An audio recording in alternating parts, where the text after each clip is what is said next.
Assalamualaikum warahmatullahi wabarakatuh. Beliau adalah seorang ustadz muda. Bahkan sebenarnya udah kiai ya? Belum. Oh belum ya, karena belum nikah ya? Masih Gus. Oh masih Gus? Atau Gus di kampus ya? Beliau ini saya perkenalkan sebelumnya terlebih dahulu. Beliau ini adalah Ustadz Muhammad Khalid ya, dan insya Allah beliau ini adalah sama-sama putra kelahiran Pontianak, tepatnya di kota Siantan. Beliau insya Allah salah satu alumni Al-Ahqaf Yaman ya. Dan insya Allah beliau hari ini dan saat ini masih sebagai salah satu dosen atau staf pengajar di UIN Sunan Ampel, Surabaya. Assalamualaikum Ustaz Haris. Waalaikumsalam warahmatullahi wabarakatuh. Insya Allah luar biasa. Sehat ya Ustaz ya? Alhamdulillah. Saya memang baru kenal sama beliau, cuma memang sudah sering saya dengar tentang beliau ini, dan memang rupanya beliau lebih ganteng aslinya ini. Ya Ustaz. Karena memang saya ini memang bukan makhluk asing. Oh, gitu. Tidak asing lagi. Oh, gitu. Ya Ustaz Haris, sudah berapa lama pulang ke Pontianak ini?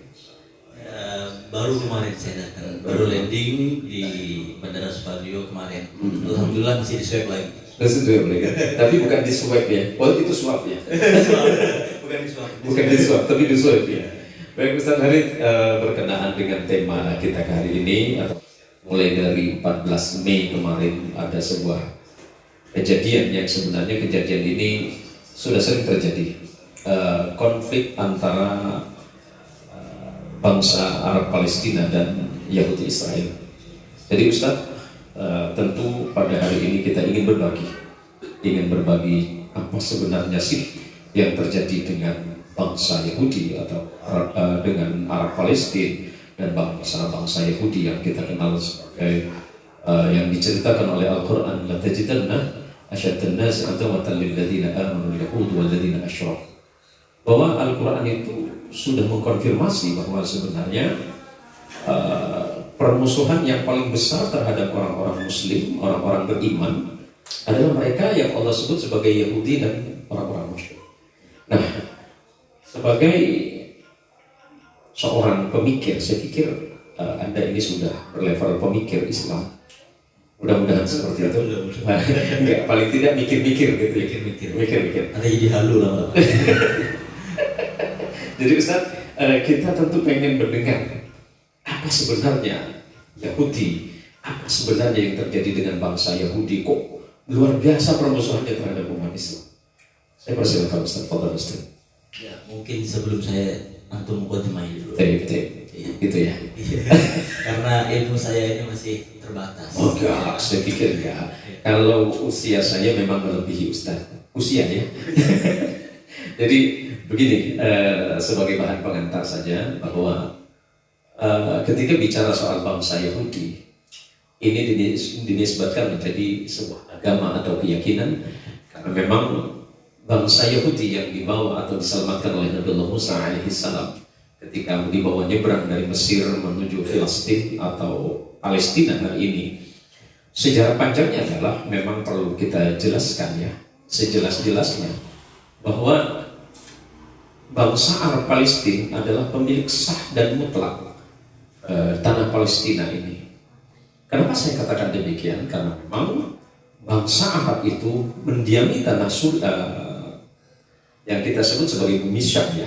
Dalam sejarah peradaban Islam disebut sebagai bumi Syam, di mana bumi Syam itu kemudian terpecah menjadi 4 negara. Hari ini menjadi Palestina, ya betul, Lebanon, Syria, dan kemudian Jordan ya. Nah, sementara bangsa Yahudi yang merupakan keturunan dari Nabiullah Yaqub alaihissalam yang kemudian dibawa oleh Nabiullah Musa alaihissalam dari kejaran Fir'aun itu diselamatkan. Kemudian sejarahnya kemudian yang terjadi memang bahwa di bangsa Yahudi pernah ada sebuah kerajaan yang sangat besar yang dimulai dari kerajaan Nabiullah Daud dan Sulaiman ya, Nabiullah Daud dan Sulaiman. Nah, dari persoalan ini kemudian karena bangsa Yahudi ini menjadi bangsa yang seringkali menyalahi perjanjian dengan Allah, kemudian Allah menghancurkan mereka, bangkit lagi, kemudian terusir lagi, sampai kemudian kesini sampai pada berdirinya sebuah negara kecil yang mereka klaim sebagai negara Yahudi. Nah, yang kita maksud hari ini Ustaz, kenapa sih? Padahal sama-sama agama samawi gitu ya. Yahudi agama samawi yang berdasarkan wahyu dari Allah. Agama Yahudi Allah turunkan kepada Nabi Allah Musa alaihissalam dan punya kitab suci namanya Taurat.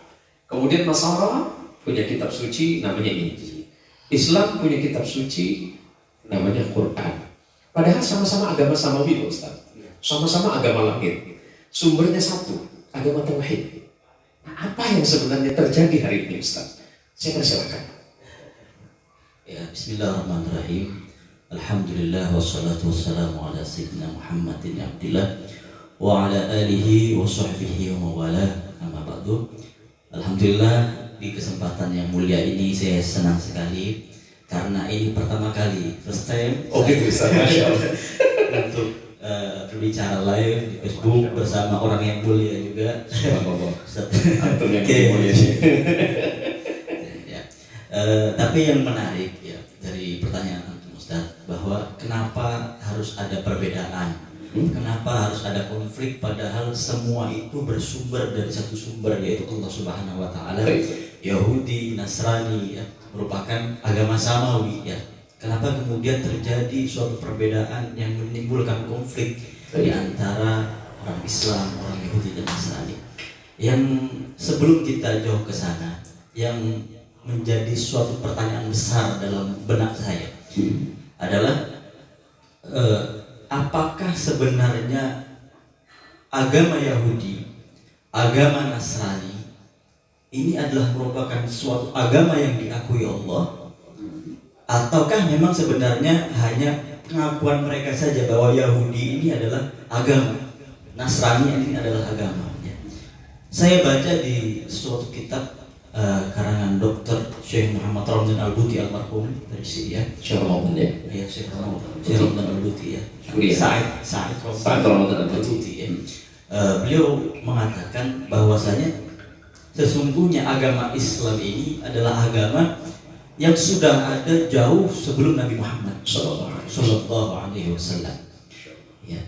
Jadi pengikut Nabi Musa, pengikut Nabi Isa yang kemudian mengklaim dirinya sebagai Nasrani, itu sebenarnya adalah agama Islam. Agama Islam, ya, Masya Allah. Karena dalam Al-Quran disebutkan maka Nabi Ibrahim Yahudiyyan wa Nasraniyyan walakin kan hanifan muslimah.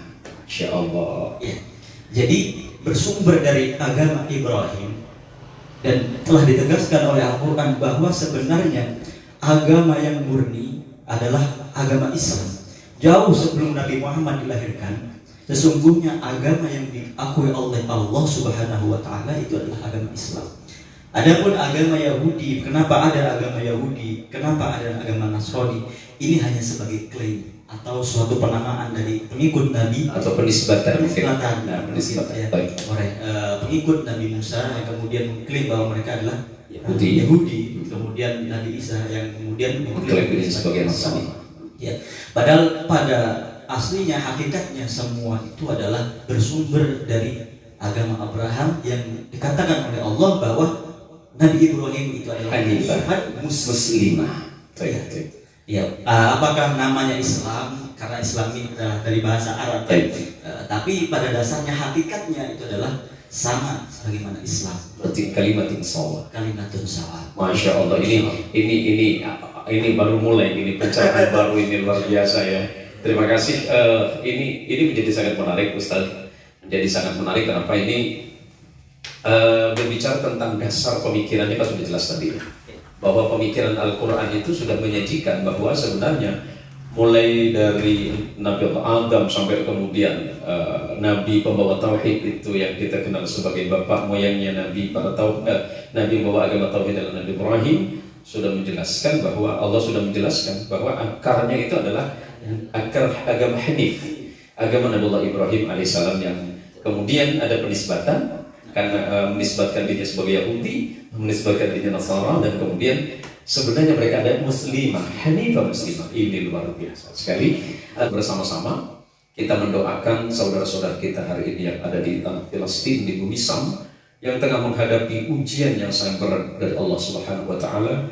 di tengah kondisi kembali berpuasa, kemudian dalam suasana Ramadan, dalam suasana Idul Fitr, saudara-saudara kita seiman yang tidak bisa menikmati kebahagiaan dalam kondisi yang sangat payah.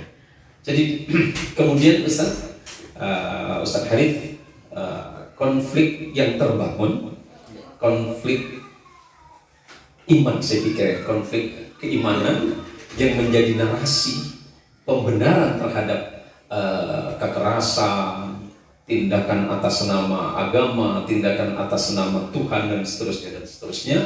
Ini kan sudah berlangsung sekian puluh tahun, 90 tahun kurang lebih. Nah, ini sebagai bentuk simpati kita, sebagai bentuk simpati kita umat Islam, apa yang bisa kita lakukan hari ini? Apa yang bisa kita lakukan hari ini, Ustaz? Kira-kira hematnya itu. Yang tentu saja yang bisa kita lakukan hari ini, karena tentu saja kalau seandainya misalnya ya, kita ada sebagian kelompok orang yang mengatakan bahwa kita harus ke sana ke Palestina, mereka sedang kesusahan maka kita harus ke sana mengangkat senjata, saya kira itu terlalu jauh. Kenapa? Karena kita juga tidak ada kapasitas untuk mengangkat senjata. Tapi kita lakukan sebisa kita, karena mereka adalah saudara-saudara kita seiman, saudara-saudara kita yang sama-sama muslim ya. Maka yang harus kita lakukan adalah pertama adalah berdoa kepada Allah Subhanahu wa taala, ya, baik berdoa di sepertiga malam kita yang terakhir atau berdoa secara berjamaah dengan qunut nazilah ya. Berdoa mudah-mudahan Allah Subhanahu wa taala mengangkat musibah, mengangkat cobaan yang ada di Palestina. Kemudian jikalau kita memiliki harta yang kita bisa sisihkan, bisa kita salurkan di di saluran-saluran yang insya Allah terpercaya. NU juga ada ya salurannya. Iya, insya Allah. Di Lazis ada. Kemudian juga Ustadz, terima kasih sudah mau menggugah sahabat-sahabat dan teman-teman di channel ini yang sedang menonton dan menyaksikan channel ini. Sebenarnya memang betul apa yang Ustadz sampaikan, bahwa kita tidak bisa bersama teman-teman dan saudara-saudara kita seiman yang ada di bumi Palestina untuk berjuang mengangkat senjata, karena memang ada beberapa hal dan kondisi, tapi setidaknya kita bisa berjuang bersama saudara-saudara kita. Kita tidak bersisihan, artinya kita tidak bersisihan, kita tidak bersama-sama, tapi paling tidak melalui uluran tangan kita dan doa kita bersama, mudah-mudahan bangsa Palestina, saudara-saudara kita seiman di sana segera dikeluarkan dari ujian dan musibah ini. Jadi ada juga pertanyaan begini, Ustaz, bahwa bangsa Yahudi, orang-orang Yahudi itu mengklaim dirinya itu sebagai bangsa yang superior gitu, sebagai bangsa yang paling hebat. Kenapa saya katakan begitu? Karena mereka ini selalu menggunakan Quran sebagai alasan. Ya Bani Israel, adhkuru ni'mati allati an'amtu 'alaikum wa anni faddaltukum 'alal 'alamin. Jadi ini menjadi senjata mereka, Ustaz Haris. Jadi mereka selalu punya dasar ini loh. Kata mereka, Allah sudah menyatakan dalam Al-Baqarah 47 katanya, bahwa Allah sudah menjanjikan kami ini paling ujung, bahwa kami ini bangsa yang paling hebat. Alamin loh, kata mereka. Kami ini bangsa Israel, bangsa Yahudi ini adalah bangsa yang kuat, bangsa yang hebat. Dan memang iya atau tidak bisa kita pungkiri di dunia modern hari ini ya Ustadz ya, dalam hal apapun, dalam ekonomi, sosial, politik, mereka ini menguasai gitu loh.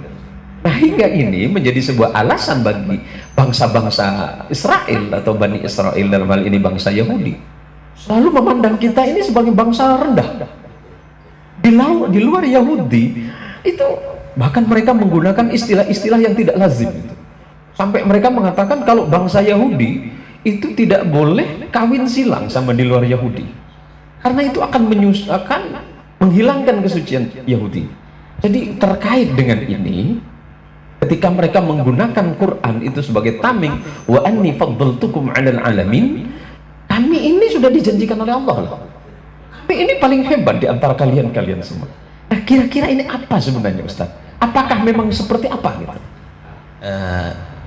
Insya Allah ini adalah suatu pertanyaan yang luar biasa ya. Ketika kita menelaah lebih lanjut tentang surat Al-Baqarah ayat 47, ya Bani Israil, adhkuru ni'mati allati an'amtu 'alaikum Allah menyerukan kepada Bani Israel, ingatlah kalian, udhkuru ni'mati allati an'am, ingatlah kalian terhadap nikmat yang telah aku anugerahkan kepada kalian, wa anni faddaltukum 'alal alamin, dan sesungguhnya aku telah mengunggulkan kalian di 'alal alamin, bagi seluruh bangsa yang ada di alam, ya. Ini pertanyaan yang sangat menarik sekali dan memang sudah dibahas oleh para ulama tafsir yang membahas tentang ayat itu, ya. Di dalam kitab tafsir Sawi saya pernah membaca bahwa yang dimaksud dengan faddaltukum 'alal alamin di sini adalah bahwa sesungguhnya Allah telah memuliakan Bani Israel pada zamannya. Jadi yang dimaksudkan alal alamin ini adalah di orang-orang alam seluruhnya pada zaman pada masa itu. Pada masa itu. Karena memang di zaman itu Bani Israel sangat superior, sangat luar biasa. Iya, pada masanya Daud dan Sulaiman, ya. Iya, pada Nabi Sulaiman, Nabi Musa dan sebagainya. Karena menggunakan kata pernah, ya. Iya. Berarti lalu, ya. Yang lalu. Monggo, mati. Yang sudah lalu. Karena apa? Karena menurut para ulama, kembali lagi bahwa menurut kesepakatan para ulama, umat yang paling mulia menurut Allah Subhanahu wa taala adalah umat Nabi Muhammad sallallahu alaihi wasallam.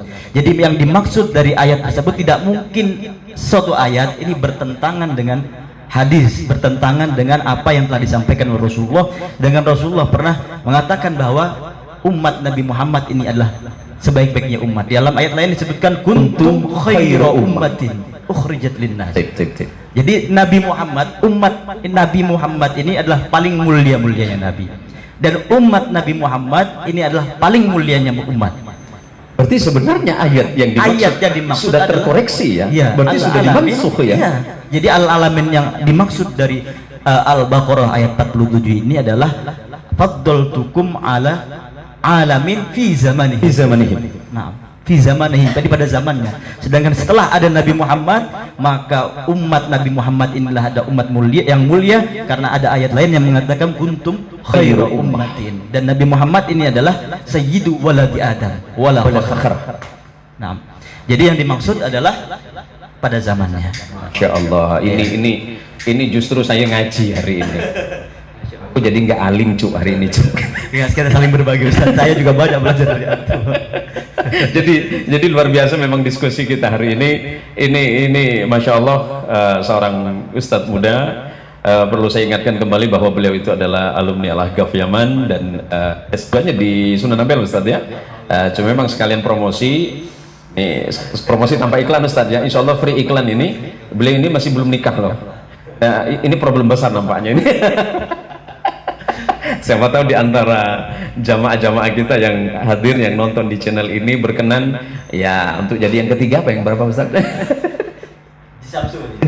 Udah 34. Jadi diskusi ini menjadi sangat ilmiah, Ustaz, ya, bahwa memang selama ini kita ini kan sering terkecoh dengan apa yang terjadi hari ini. Kita sedang disajikan oleh sebuah pemandangan di dunia modern. Bahkan ketika bicara soal ekonomi, sosial, politik, konon seluruh penduduk bumi ini hari ini tidak lebih dari 7,8 miliar, dan insya Allah Muslim itu hanya 1,8 miliar. Dan memang bangsa Yahudi seluruh dunia itu baru diperkirakan sekitar 100 juta di seluruh dunia, ya. Di seluruh dunia itu yang terbesar kan memang selain di tanah Palestina atau di tanah Israel, yang terbesar kedua itu kan di Eropa, khususnya di Amerika. Nah, berkaitan dengan ini, kalau bicara soal dendam, ini kan manusia nggak bisa lepas dari sifat dendam, ya, dari sifat hasad, iri dan dengki seterusnya.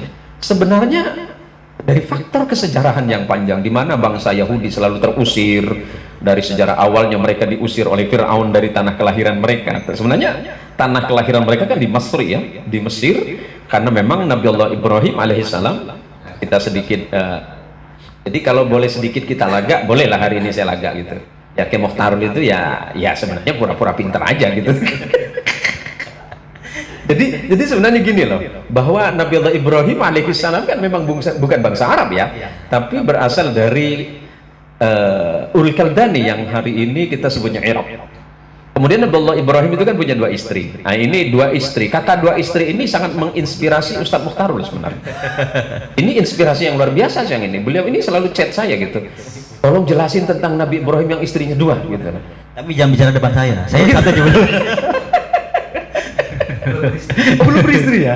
Jadi Nabi Ibrahim itu punya 2 istri. Istri yang pertama kan Sarah ya. Iya, betul. Istri yang pertama Sarah, kemudian yang kedua itu kan Hajar. Nah ini kan rahasia besar dari Allah. Ternyata ini kemudian di belakang hari anak cucu Ibrahim itu melahirkan konflik besar dunia gitu.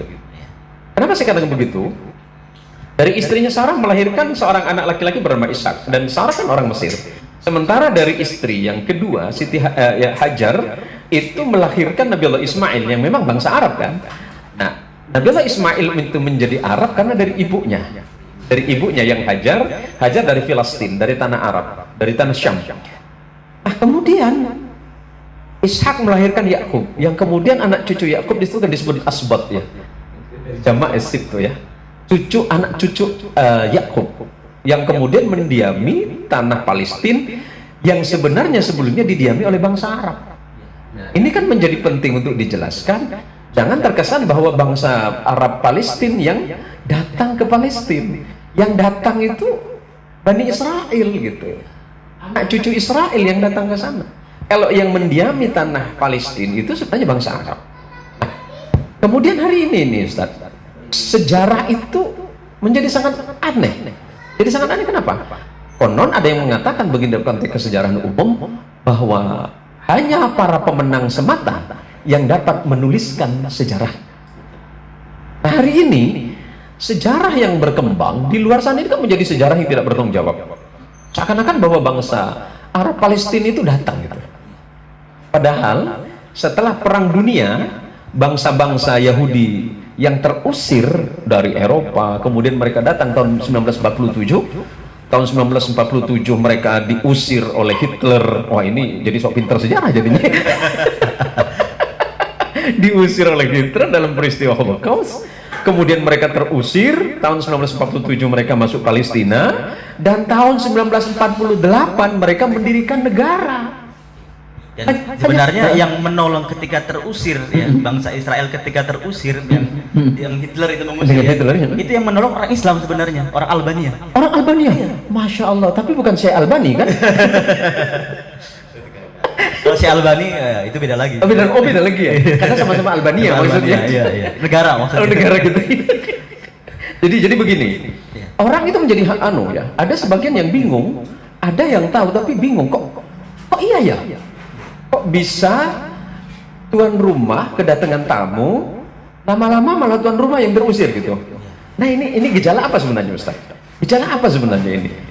Jadi kalau menurut saya ya, sebenarnya kalau kita menelisik sejarah lebih lanjut, mereka mengklaim bahwa bumi Palestina ini adalah peninggalan dari nabi-nabi mereka, sebagaimana Nabi Sulaiman, Nabi Daud yang mereka memiliki kerajaan di Palestina. Di Palestina ya. Kemudian mereka ingin memiliki kembali bumi yang telah ditinggalkan oleh nenek moyang mereka.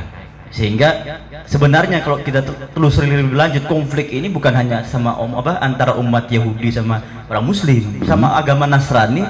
Mereka juga berkonflik ya. Pernah konflik terbukti ketika perang salib gitu kan? Yang terperang salib. Perang salib ada peperangan antara umat Islam dengan Nasrani memperebutkan Baitul Maqdis. Kemudian direbut kembali oleh Salahuddin Ayyubi ya.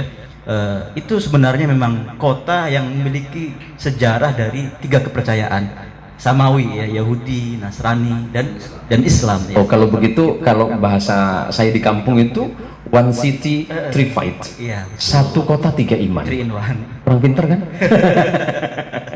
Jadi begini memang. Ada pertanyaan dari teman-teman dan sahabat. Berbicara tadi bahwa konflik sebenarnya ini awalnya mungkin konflik sektarian ya, antara Yahudi dan Arab, Yahudi Israel dan Arab Filistin, yang kemudian ini bernarasi kepada agama. Nah, sayangnya kita ini kan selama ini dikalahkan oleh media, karena media-media mainstream yang ada di seluruh dunia ini kan dimiliki oleh mereka. Mereka punya alat itu, mereka punya fasilitas itu. Sementara umat Islam itu ketika bicara soal teknologi, kalau tidak mau dikatakan terlambat, ya kita di belakang mereka gitu. Hingga apa yang kita bicarakan dari tadi ya Ustadz Harid, bahwa konflik ini sangat mungkin mereka kuasai karena kita itu nyaris tidak berkutik di depan kita. Apakah konflik ini ada pertanyaan Ustadz? Nah, Ustadz ada pertanyaan dari Syarifah Aini, apakah mungkin konflik atas agama ini, apakah mungkin konflik ini atas agama? Mohon jawaban detailnya. Sebenarnya tadi sudah dijawab ya. Iya, sebenarnya sudah dijawab tadi Syarifah, bahwa konflik ini sebenarnya adalah konflik keyakinan. Konflik keyakinan yang juga di dalamnya menyangkut masalah hak-hak tanah. Ya, hak-hak tanah. Nah, hari ini setelah 90 tahun, kemudian mereka pernah bertanya, memang sebelumnya Palestina itu dikuasai siapa? Palestina itu dikuasai siapa? Palestina itu pada awalnya masa Turki Utsmani, kan masuk kepada kekuasaan Turki Utsmani. Kemudian setelah itu dikuasai oleh Inggris. Setelah dikuasai Inggris, kemudian Inggris berinisiatif mendirikan sebuah negara karena terjadi pertikaian terus antara Muslim Arab yang ada di Palestina dan Yahudi Israel yang ada di sebelahnya, hingga kemudian dipecah menjadi dua antara utara dan selatan. Nah, konflik ini kira-kira apa yang bisa menyelesaikan konflik ini? Kira-kira ada nggak? Pernah nggak terpikir gitu? Kalau Ustadz Mukhtarul jangan ditanya ya. Ustadz Mukhtarul nggak usah ditanya tentang konflik. Beliau ini hanya bicara masalah ini terus nih. Nenek apa yang di belakang saya nih? Kaligrafi gitu. Jadi karena ini sudah konflik yang sudah melibatkan keyakinan dan sudah ratusan tahun, bahkan ratusan tahun. Kira-kira Ustadz, apa yang bisa dilakukan oleh kita? Mungkin kalau bicara soal konteks negara, ini sudah menjadi domainnya pemimpin bangsa. Tapi bagi kita yang tidak bisa berbuat apa-apa dalam tanda kutip, tadi Ustadz sedikit mengutip bagaimana berjuang bersama saudara-saudara kita seiman, atau setidaknya saudara kita yang sedang tertindas di Palestina, berjuang bersama harta kita. Mohon pencerahannya Ustadz, karena teman-teman juga ada yang bertanya apa yang bisa kami lakukan atau kita lakukan sementara kita tidak bisa berjuang bersama mereka. Nah, silakan. Kira-kira apa yang bisa kita lakukan di sini? Yang bisa dilakukan kita, ya bagaimana tadi ya, kita berdoa dengan harta kita. Yang ketiga, belum apa yang belum tawakal sama Allah. Masya Allah. Karena kalau kita tawakal kepada Allah Subhanahu wa taala, apapun masalah yang ada dalam diri kita pasti akan dapat pertolongan. Wa man yatawakkal 'ala Allahi fa huwa hasbuh. Kita berjuang dengan apa yang kita miliki ya. Kita berjuang dengan harta kita. Ya kalau bisa kita mungkin ke Palestina, tapi untuk apa namanya, sebagai relawan kemanusiaan ya. Iya, kalau kita bisa seperti itu silahkan ya. Kemudian tidak lupa kita berdoa. Selanjutnya yang kita bisa lakukan adalah dengan bertawakal kepada Allah Subhanahu wa taala. Dan mungkin ini yang luput dari pemikiran kita semuanya, bahwa memang perjuangan tanpa diawali dan diakhiri dengan doa semuanya menjadi sia-sia.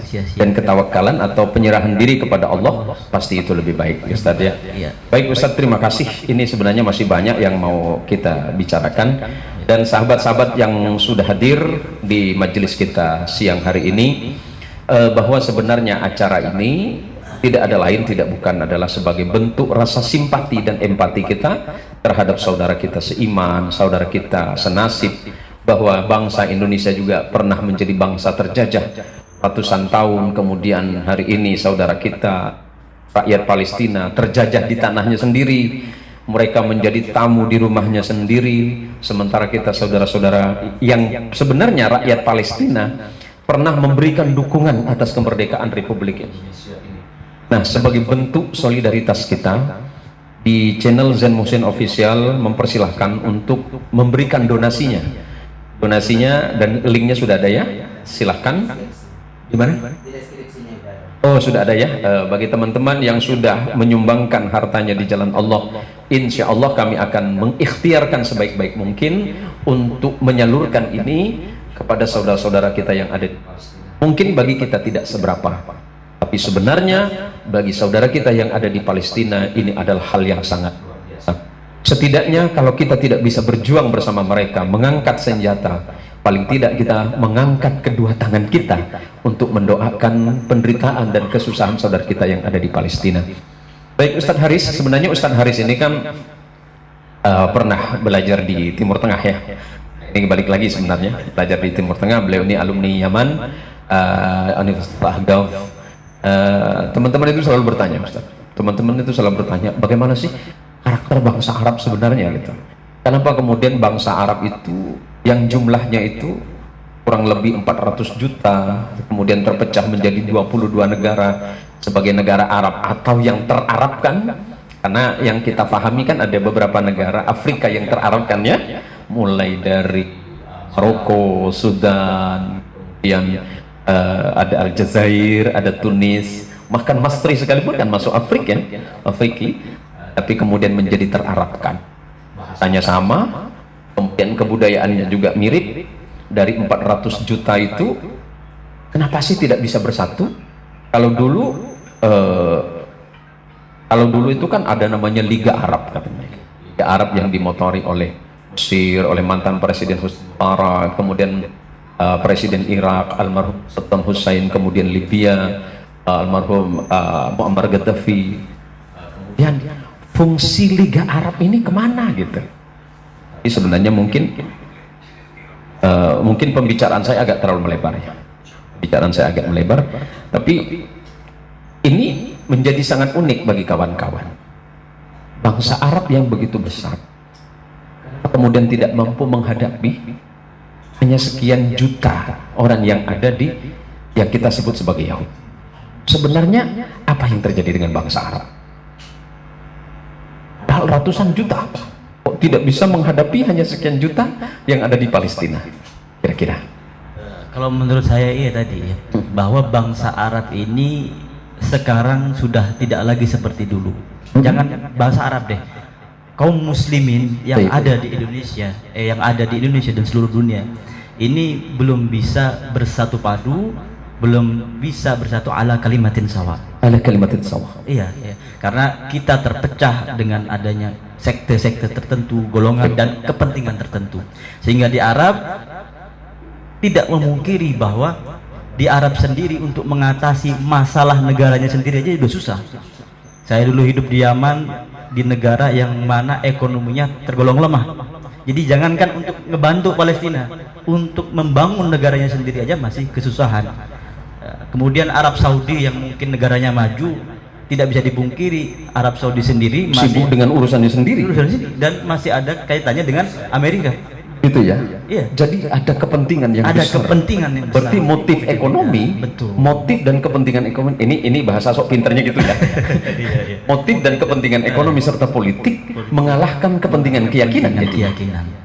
Sehingga bangsa Islam, bangsa Arab tidak bisa bersatu padu untuk membantu rakyat Palestina melawan bangsa Yahudi, atau minimal tidak tertindas oleh bangsa Yahudi. Dan sebenarnya memang peperangan antara kaum muslimin dan Yahudi ini sudah diramalkan jauh oleh Rasulullah sallallahu alaihi wasallam. Disebutkan dalam hadis, la taqumus saah, tidak akan terjadi kiamat sampai hatta yuqatilul muslimin al-yahud. Hatta yuqatilul al-yahud. Jadi tidak akan terjadi kiamat, ini hadisnya di Sahih Muslim ada. Tidak akan terjadi kiamat sampai bangsa muslimin, orang-orang muslimin berperang dengan orang-orang Yahudi. Ya. Kemudian disebutkan dalam hadis itu selanjutnya fayuqatiluhumul muslimin. Jadi akhirnya orang-orang Islam memerangi orang-orang Yahudi hatta yakhtabiul yahud min wara'il hajar wasyajar. Jadi sampai mereka itu bersembunyi dan sebagainya. Tapi memang sudah sebelum ini terjadi sudah jauh diramalkan oleh Rasulullah bahwa nanti di akhir zaman umat Islam ini akan konflik dengan orang Yahudi, dan insya Allah pada akhirnya orang Islam akan menang terhadap orang Yahudi. Iya, memang kalau bicara soal kita lebih menarik lagi ke sini ya, menjadi obrolan yang lebih menarik lagi ketika bicara sejarah bangsa Yahudi. Ternyata memang Rasul Shallallahu Alaihi Wasallam dalam konteks kesejarahan di Madinah itu kan bersinggungan dengan orang Yahudi ya, dengan Bani Nadar ya, di mana permusuhan yang sangat berat Bani Nadar ini kepada Nabi Shallallahu Alaihi Wasallam dan para sahabat. Dan memang tidak bisa dipungkiri pengkhianatan demi pengkhianatan selalu mereka lakukan. Bahkan tadi kita sempat kutip dalam khutbah itu bahwa bangsa Yahudi Bani Israel ini pada awalnya kan saling mengkhianati di antara kakak adik. Ketika Nabi Allah Yusuf alaihissalam dikhianati oleh abangnya, kemudian Nabi Allah Musa alaihissalam dikhianati oleh kaumnya sendiri. Bahkan Rasulullah Shallallahu Alaihi Wasallam kan selalu dikhianati dalam perjanjian ya. Apalagi cuma kita gitu. Jadi mungkin tarik ke belakangnya, saya pernah baca satu kitab sejarah itu bahwa di bangsa Yahudi itu kan ada ratusan ribu nabi yang Allah turunkan. Tetapi liciknya bangsa Yahudi ini 400 nabi itu pernah mereka bunuh sendiri. Mulai dari Nabi Allah Dania, Nabi Jurjis atau Jerjis. Bahkan yang paling sangat parah itu wafatnya Nabi Allah Zakaria dan putranya Yahya kan? Karena dibunuh oleh kaumnya sendiri. Jadi kalau menilik dari kekejaman bangsa Yahudi yang sangat panjang ini, tidak heran kemudian Allah selalu menelantarkan mereka. Karena mereka selalu ada perjanjian tapi kemudian mengkhianati perjanjian. Ya. Kalau mereka mengatakan tadi dengan dalil Al-Qur'an ni faddaltukum 'alal 'alamin, ini Perlu dikaji ulang. iya, perlu untuk dikaji ulang. Kelebihannya di mana? Oke, pada satu sisi mereka punya kelebihan. Tapi pada satu sisi mereka juga punya kelemahan. Kelemahan yang dimaksud adalah ternyata mereka menggunakan ayat-ayat Allah itu hanya untuk kepentingan sendiri. Kalau bicara soal hari ini mereka pintar dan hebat secara ekonomi, kita juga pintar secara ekonomi ya. Jadi berarti kata kunci yang belum kita dapatkan adalah hari ini persatuan. Ya, persatuan umat Islam khususnya yang ada di tanah Arab. Jika berbicara soal konflik berkepanjangan yang tidak pernah selesai, karena ini sudah melibatkan seluruh komunitas dunia, bahkan seluruh ahli-ahli dan para orang-orang yang hebat dalam strategi bagaimana mempersatukan bangsa, bagaimana mempersatukan manusia, ternyata semua ya. Jadi sekali lagi para sahabat-sahabat dan teman-teman sekalian, dan sebelum kita tutup di pertemuan kita, sudah berapa menit waktu kita, terima kasih sekali lagi yang sudah hadir. Kenapa? 40 menit ya, berarti masih ada waktu.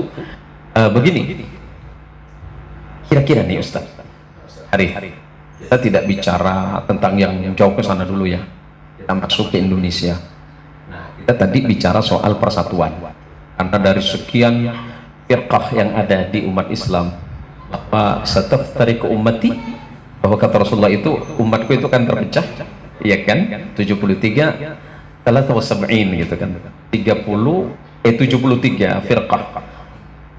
Sementara kemudian 72 firqah Rasulullah mengatakan 72-nya itu tidak diterima, hanya satu saja, ala wahyal jamaah, satu diterima, itu adalah Ahlus Sunnah wal Jamaah. Nah ini kemudian menjadi tereduksi oleh berbagai macam faktor, oleh berbagai macam kepentingan yang kita maksud adalah hari ini kan kita ini saling berlomba-lomba untuk bukan bersatu, tapi berlomba-lomba untuk menunjukkan kehebatannya ya? Saling berlomba-lomba, yang sebagaimana Ustaz Haris tadi jelaskan itu. Ustaz Haris pernah hidup di Timur Tengah, di Syarqul Awsat, hidup di Yaman. Bangsa Yaman sendiri secara ekonomi lemah. Bagaimana mungkin bangsa Yaman bisa membantu saudaranya yang lain? Saudi hari ini yang boleh dikatakan sebagai raja di kawasan Syarqul Awsat ternyata tidak mampu membantu karena berbagai macam problem. Mereka sendiri tidak bisa keluar dari tekanan. Tekanannya siapa? Wallahu a'lam bimuradihi. Nah sementara bangsa Arab yang ada di bagian selatan, mulai dari Kuwait, Dubai, Abu Dhabi, Imarah, bahkan kemudian juga seperti Suriah, yang hari ini sebenarnya Suriah tengah menghadapi problem besar. Mereka dihancurkan, bahkan lulu lantak. Irak hancur, Libya hancur, Filistin apalagi. Nah yang tidak hancur itu kan hanya bangsa-bangsa mulai dari Saudi. Tapi sebenarnya Saudi kan tidak bisa bergerak. Saudi kan tidak bisa bergerak karena ya ada cengkraman. Jadi tangannya dilepas tapi kepalanya dipegang, nggak bisa gerak. Jadi apa yang bisa dilakukan oleh umat Islam? Betul yang disampaikan oleh Ustadz tadi, ikhtiarnya sudah, berjuangnya sudah, mengangkat tangan berdoa kepada Allah sudah. Mungkin yang nomor 3, bertawakal kepada Allah dan melalui semangat persatuan. Fa'tasimu bihablillahi jami'an wa la. Nah, Ini memang menjadi unik Ustaz. Ustaz sebagai calon pemimpin di masa depan. Kan Ustaz ini kan masih sangat muda ya. Masih umur 32 mungkin ya. Masih 25. Oh, 25 ya? Tambah 5. Oh gitu ya. Kejebak saya ini. Gak percaya saya. Beliau ini masih umur 25 ya, 25 tambah 5. Tambah lagi enggak? Sudah cukup. Sudah cukup ya. Nah, kalau Ustadz Mukhtarul itu jangan ngaku 25. Itu kebalik, angkanya kebalik itu. Dari 25 jadi 52 nanti. Nah, jadi Ustadz sebagai calon pemimpin, insya Allah ini pemimpin jadi imam di masyarakat. Ustadz hari ini kan bergerak di dunia pendidikan ya, sebagai salah satu staf pengajar di UIN Sunan Ampel ya, Sunan Ampel mengampu di Fakultas Usuluddin dan Filsafat. Oh, filsafat ya. Wah, ini agak berat juga ini nanti. Tapi ngajarnya bukan filsafat. Oh, bukan filsafat. Ringan-ringan ya. Oh, ya, laganya aja ya. Iya. Udah jangan ngeper. Oh, gitu ya. Itu ya. Ya, kira-kira nih Ustaz. Ini kan Ustaz berhadapan dengan para mahasiswa. Mahasiswa ini kan adalah dunia kritisi. Dunia kritisi terhadap pemikiran, termasuk salah satu di antaranya apa yang terjadi hari ini. Pernah nggak mendiskusikan ini dengan mahasiswa kira-kira? Mendiskusikan apa yang terjadi hari ini? Apa yang terjadi hari ini ya, kadang saya sering juga berdiskusi di kelas ya, bahwa memang namanya persatuan di kalangan umat Islam ini sangat penting. Ya, karena memang tidak bisa dipungkiri bahwa setiap manusia itu pasti berbeda-beda, tidak mungkin disamakan. Betul. Bahkan dari Islam sendiri punya pemikiran yang berbeda-beda, persepsi berbeda ya, persepsi yang berbeda-beda. Otak manusia tidak bisa disamakan, bahkan di antara satu golongan sendiri juga pasti berbeda-beda. Tapi jangan cari perbedaan, cari persamaan gitu Ustaz. Kalau kita cari perbedaan, kalimat cari persamaan itu saya sepakat, iya, bahwa kita sama-sama ganteng itu harus diakui dulu. iya. Oke, lanjutin Ustaz. Iya. Jadi kita cari persamaan, buang perbedaan. Kalau ada perbedaan, pasti namanya perbedaan itu pasti ada. Pasti ada ya. Nah, tapi cari persamaan supaya kita bisa bersatu di kalangan umat Islam. Dan satu pesan Nabi, alaikum bisawadil a'zam. Kita ambil yang mayoritas saja. Iya, mayoritas ya, sawadil a'zam ya. Iya, mayoritas. Kita jangan buat yang nyeleneh lah ini. Iya, karena bicara soal yang ngeyel-ngeyel itu saya selalu berhadapan dengan Ustadz Mukhtarul itu. Iya, yang bagian ngeyel-ngeyel memang kita selalu nggak pernah kompak gitu. Kita sama beliau itu beda aliran gitu. Iya. Aliran satu, aliran apa? Kalau Anda pernah dituduh Mu'tazilah, beliau itu lebih Mu'tazilah lagi. jadi memang ini menjadi diskusi yang sangat enak ya, di mana saya diketemukan walaupun saya lebih senior usia ya. Kalau saya disebut tua malah suka nggak terima Ustadz gitu. Saya sama Ustadz Mukhtarul itu selalu bilang kita ini bukan orang tua, tapi berangkat tua. Jadi sebenarnya diskusi ini insya Allah selagi Ustadz masih ada di Pontianak, sebenarnya tiap Jumat kita ini Ustadz, setiap hari Jumat kita live. Mungkin suatu hari kita bisa berkesempatan untuk saling sharing, saling berdiskusi, karena memang Ustadz hari ini kan punya tanggung jawab yang tidak sedikit juga, di mana Ustadz itu sebagai bagian dari pendidik yang harus berhadapan dengan para mahasiswa yang berpikiran kritis. Mudah-mudahan hadirnya Ustadz hari ini bisa memberikan pencerahan baru bagi kami semuanya yang hadir di Zen Muslim Official Channel. Dan terima kasih teman-teman yang sudah mendonasikan sebagian rezekinya di jalan Allah, dan insya Allah nanti donasi yang sudah terkumpul akan kita salurkan melalui beberapa lembaga Ustaz ya, beberapa lembaga, karena di Nahdlatul Ulama sebenarnya kita juga ada Lazizno ya. Dan kemarin juga kita di salah satu organisasi itu Ustaz sudah kita ikhtiarkan dan sudah itu bonusnya. Terima kasih Ustaz Harid. Mudah-mudahan pertemuan kita ini sangat bermanfaat, dan insya Allah besok, lusa dan seterusnya kita bisa saling saling bisa memberikan pencerahan. Dan bagi teman-teman dan sahabat-sahabat di Zen Motion Official, bagi teman-teman dan sahabat-sahabat yang sudah hadir bersama kami, terima kasih atas hadirnya, dan mohon maaf jika ada beberapa komentar-komentar tidak bisa kami jawab, dan pertanyaan-pertanyaan juga. Dan insya Allah yang masih mau berdonasi silakan nanti di link atau di channel kami atau melalui operator Terima kasih Ustaz Haris, mudah-mudahan ini sangat bermanfaat. Adanallahu wa iyyakum wa billahi taufiq wal hidayah. Wassalamualaikum warahmatullahi wabarakatuh. Waalaikumsalam warahmatullahi